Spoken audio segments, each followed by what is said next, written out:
It was a brisk autumn morning in Washington, D.C. as the U.S. Capitol building stood proudly against the clear blue sky. Inside, the atmosphere was anything but calm.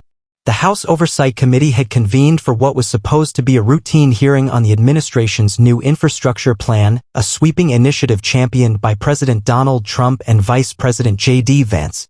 The plan, ambitious and bold, aimed to revitalize the nation's roads, bridges, and broadband networks, particularly in forgotten rural communities. But as cameras rolled and the nation watched, things took an unexpected turn. Seated at the long mahogany table, JD Vance, the Vice President of the United States, exuded calm determination.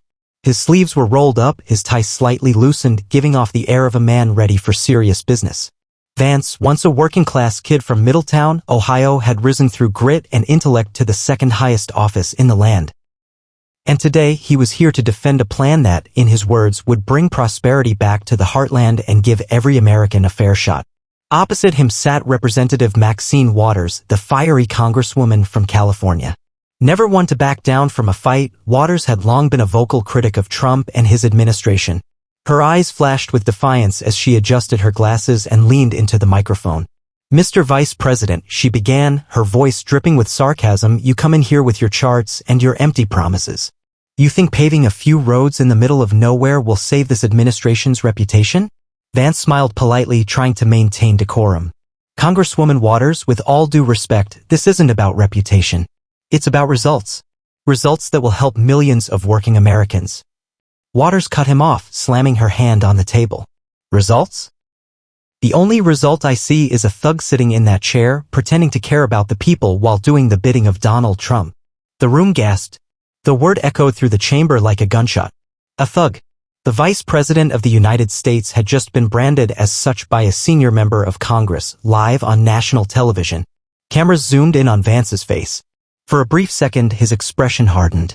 The son of Appalachia who had clawed his way to the top, being labeled a thug by a political opponent, it struck a nerve. But then his lips curved into a slow, confident smile. The kind of smile that said, "Now it's my turn." Taking a deliberate breath, Vance leaned forward, his voice steady but powerful. "Congresswoman Waters, I grew up in a community where the word thug was thrown around by people who didn't want to understand us, who didn't want to see the struggles of families like mine. My grandmother raised me to never let insults define me or stop me from doing what's right. You may call me a thug. But when that new bridge opens in West Virginia and a kid's school bus crosses it safely, I'll just be a man who kept his promise." The chamber fell silent. Even the ever-boisterous media gallery paused.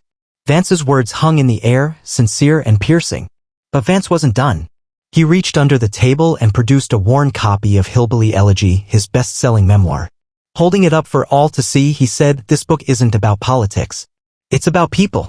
People who've been ignored by leaders in this very room for decades. And I will not stand by while those people are insulted by rhetoric meant to divide us." Maxine Waters shifted in her seat, realizing that what she intended as a verbal blow had backfired spectacularly. But Vance's counter wasn't merely about defending his honor, it was about reclaiming the narrative. The silence in the chamber didn't last long. A ripple of murmurs spread through the room as lawmakers, aides, and reporters processed what had just unfolded. The word thug had been hurled at the Vice President of the United States, and in a single measured response, JD Vance had flipped the script. Across America, millions watched live on television or via social media streams. Clips of the exchange flooded Twitter, Facebook, and YouTube within minutes. Hashtags like #VanceSpeaksTruth, #MaxineMeltdown, and #Heartland vs. Elites began trending. On cable news, the reaction was immediate. Fox News played the clip on repeat, their anchors praising Vance's composure. "What we saw today was a man who understands the real struggles of working-class America," said one commentator. He didn't stoop to personal attacks. He elevated the conversation. Over at CNN, the mood was more mixed. Some pundits criticized Waters' language as divisive, while others accused Vance of exploiting the moment for political gain. "Sure, he handled it well," said one panelist, "but let's not forget this administration thrives on these confrontations." Meanwhile, in small towns and cities across the Rust Belt, working folks who had long felt ignored by Washington tuned in with newfound interest. In diners in Ohio, truck stops in Pennsylvania, and barbershops in Kentucky, people nodded as they watched Vance's response on their phones. "He's one of us," said Joe Miller, a factory worker in Youngstown. They don't like him because he doesn't play their games. Back inside the Capitol, the hearing moved forward, but the energy in the room had shifted. Maxine Waters, normally unflappable, seemed rattled. She avoided eye contact with Vance as she leafed through her notes, trying to regroup. The other committee members sensed it too. A few even exchanged glances as if silently acknowledging that the tide had turned. Vance, for his part, seized the opportunity. With a renewed sense of purpose, he outlined the details of the infrastructure plan, not in political jargon, but in the plain language of someone who knew what it meant to drive on crumbling roads and see abandoned factories.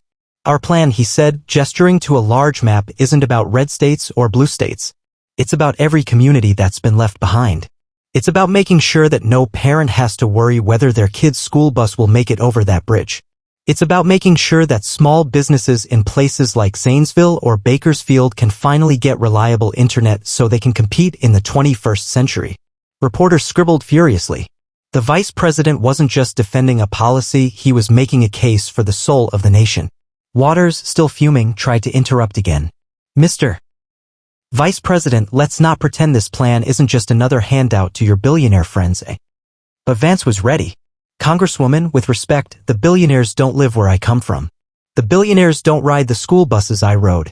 They don't shop in the stores I grew up in. This plan isn't for them. It's for the kid whose dad just lost his job at the plant. It's for the mom working 2 shifts just to make rent. And frankly, ma'am, they're tired of being used as political pawns. Once again, the room fell quiet. Waters' face flushed red with frustration, but she had no quick comeback. The audience, in the chamber and across the nation, saw what had just happened. The vice president had taken a personal attack and turned it into a moment of unity and strength. In the hours that followed, news outlets replayed Vance's words, commentators dissected every sentence, and pollsters began to note a surge in the vice president's favorability ratings, particularly among independents and working-class voters. But the story was far from over. What happened next would turn this already dramatic encounter into a defining moment for the Trump-Vance administration. The day after the hearing, Washington buzzed with chatter about the dramatic exchange between Maxine Waters and Vice President JD Vance. News cycles devoted endless hours to analyzing every word, gesture, and facial expression. But while pundits and politicians debated, Vance had already shifted his focus. He knew that words alone wouldn't be enough. If this moment was to truly matter, he had to turn it into action, and he intended to do exactly that. Early the next morning, Vance appeared on Fox and Friends, seated comfortably in a studio chair. His sleeves once again rolled up, looking more like a small-town mayor than the second most powerful man in America. We can argue in Congress all day, Vance said calmly, but I'm inviting Congresswoman Waters, and any other member of Congress who doubts our intentions, to join me on a tour. Come see these communities with me. Come talk to the families we're fighting for. It was a bold move, and America noticed. Within an hour, clips of the interview went viral. Supporters praised Vance for challenging Waters to see the reality on the ground, while critics called it political theater. But no matter the opinion, everyone agreed on one thing. Vance had thrown down the gauntlet. Maxine Waters, however, wasn't one to back down. She took to Twitter just minutes after the broadcast. JD Vance wants to play tour guide? I don't need a photo op to know what working families face. What they don't need is empty promises from this administration. #StopTheLies. Vance's reply, posted just as swiftly, was sharp but respectful. It's not about photo ops, Congresswoman. It's about seeing with your own eyes. The invitation stands. Behind the scenes, President Donald Trump watched the situation unfold with interest. In the Oval Office, he leaned back in his chair, a grin spreading across his face as he spoke to his chief of staff. JD's got guts, Trump said. That's why I picked him. He's not afraid of a fight, but he knows how to make it about the people, not himself. We need more of that. As the hours passed, pressure mounted on Waters. Cable news hosts questioned why she wouldn't take up the vice president's offer. Voters called into radio shows, some angry, some amused, but most intrigued. Even members of Waters' own party began quietly urging her to reconsider. After all, turning down a chance to connect with struggling communities might not sit well with constituents. Finally, late that evening, Waters appeared on MSNBC. Her tone was firm but measured. Let me be clear, she began. I don't trust this administration. I don't trust their intentions. But if the vice president thinks he can show me something I haven't seen, fine. I'll go. But I won't be silent. I'll be holding this administration accountable every step of the way. The media exploded. Headlines blared, Waters accepts Vance challenge. The stage was set for a confrontation unlike any in recent memory, not on the House floor, not in a TV studio, but out in America's heartland where the stakes were real and the people were watching. In the coming days, preparations began for what reporters were already dubbing the Unity Tour, though unity was far from guaranteed. For Vance, it was more than just a political gamble. It was personal. He knew the places they'd visit, the hollowed-out factories, the shuttered diners, the forgotten main streets. He had lived that life. Now he was determined to prove that the administration's plan wasn't just rhetoric, it was a promise. But he also knew that Waters was formidable and that the tour could backfire if even a single encounter went awry. One thing was certain, the nation would be watching every moment.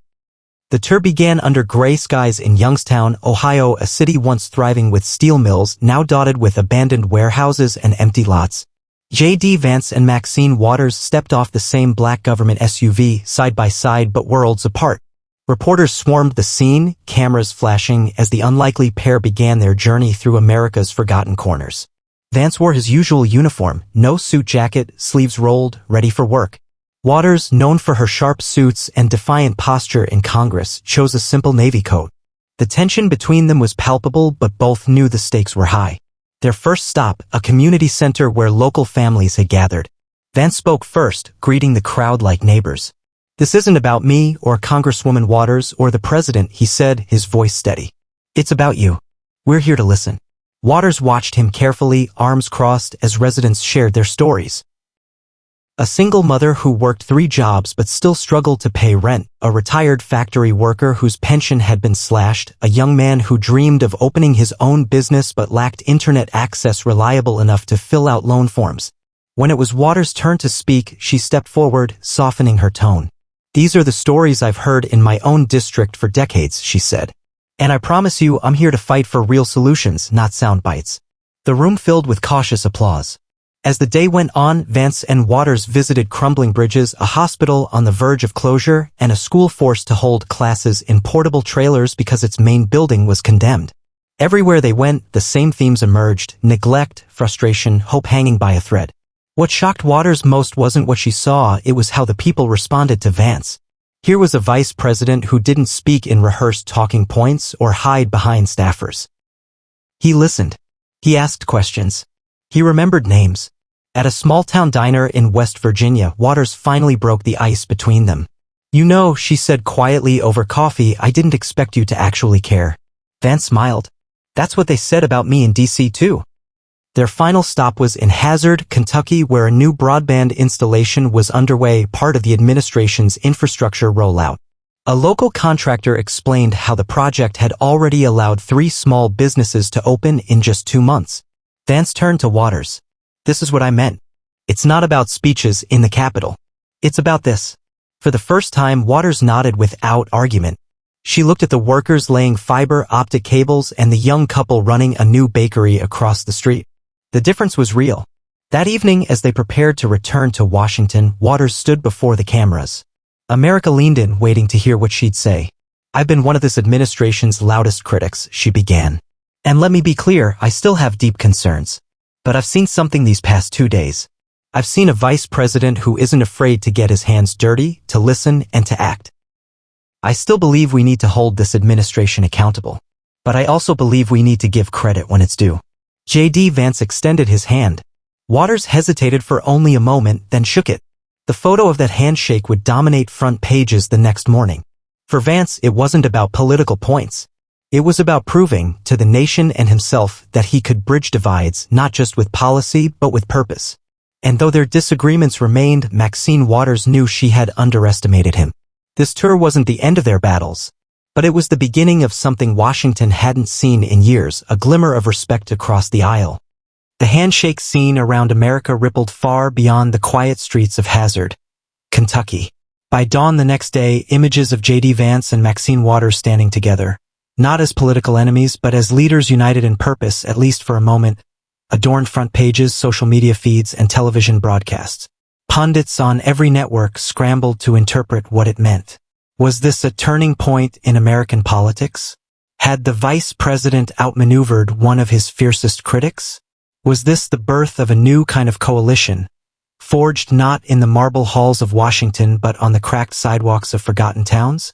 Back at the White House, President Donald Trump watched the coverage with interest. In his trademark style, he weighed in during an impromptu press gaggle outside the West Wing. "Look, JD did a tremendous job. Fantastic. The people love him. And even Maxine, I have to say, she saw what we're doing. It's about results, folks, results. That's what we promised, and that's what we're delivering. And JD? He's delivering bigly." The tour's success wasn't just reflected in headlines or sound bites. Polls taken in the days following showed a noticeable bump in the administration's approval ratings, particularly among independents, rural voters, and even some traditionally Democratic-leaning working-class communities. But for JD Vance, it wasn't about polls. It was about follow-through. Determined to turn goodwill into tangible change, Vance fast-tracked key components of the infrastructure plan. He personally lobbied skeptical lawmakers from both parties, armed not just with data but with stories, real voices from real people they had met on the tour. And slowly, against the odds, the logjam in Congress began to break.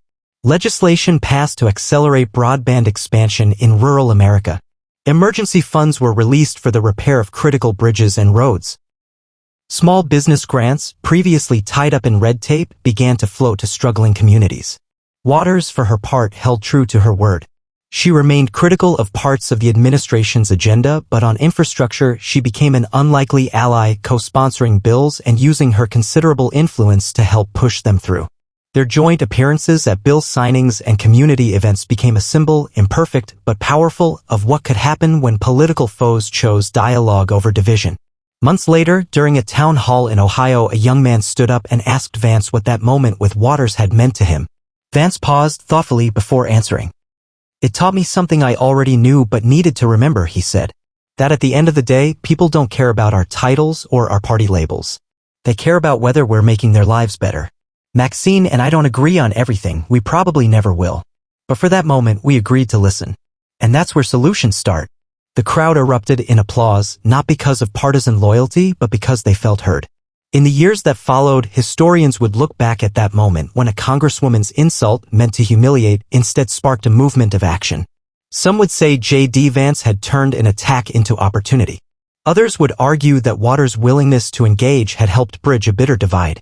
But those who were there, in those towns and cities across America's heartland, knew the truth. What started as a clash ended as a promise. A promise that the people who built America, who kept its engines running and its lights on, would never again be forgotten. And for JD Vance, that was the real victory.